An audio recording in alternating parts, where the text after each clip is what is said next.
What's up, everyone? For today's video, we're going to overhaul a main engine starting air valve. This is for an ME engine, a MAN B&W. Let's start. First, we'll remove the top cover. Don't worry about marking it because it has guide marks on the side, so you really can't install it backwards. Just a safety tip, folks, this starting air valve isn't light, it's heavy. Don't try to lift it by yourself if you can't handle it.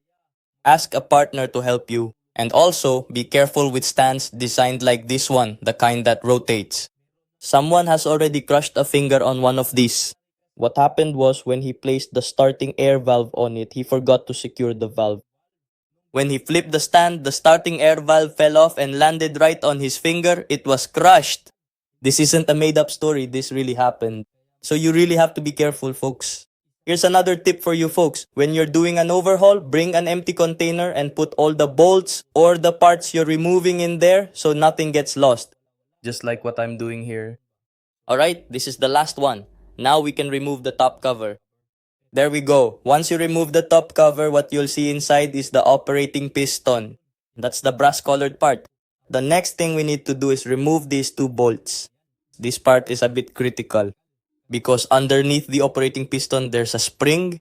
So loosen these two bolts slowly because it can fly off.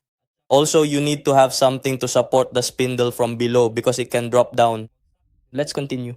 So here, I'm removing the locking plate for the two bolts so I can start to loosen them. So this is what it looks like now.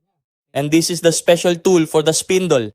It's used so that when you're loosening the bolts, the spindle doesn't rotate along with them.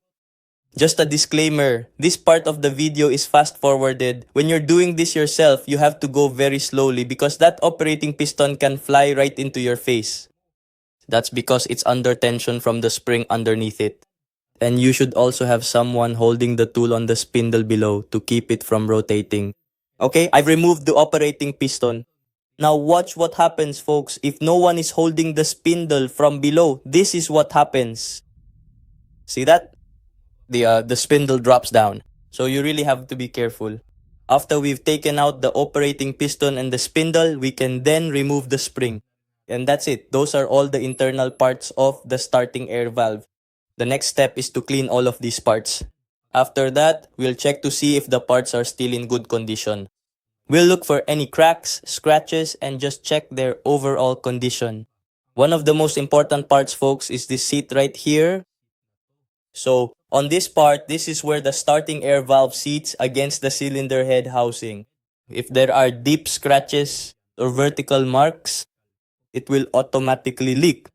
Another seat we need to check is this part right here on our spindle. This is where it sits. So we need to check that part and also on the spindle here on the seat.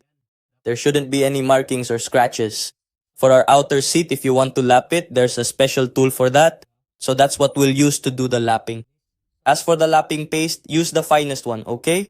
Once it's good there, just work it back and forth. For the inner seat, it's the same. Use the finest lapping paste. And when it's good, work it back and forth again. And once everything is good, you're satisfied with the lapping, there are no more scratches and the parts are okay, we can start the assembly. So put in the spindle, the spring, and also the operating piston. As for the two bolts, be careful because they have a specific tightening torque. So check the manual for its tightening torque because it varies. For the check, attach the fitting so you can connect the air and it should open and close, open and close. Here, see how it's open? It also has a specific measurement that's in the manual, so just check it. For the leak test, just fill those holes with diesel. If anything drips from the bottom, it means your lapping is leaking. So you need to lap it again.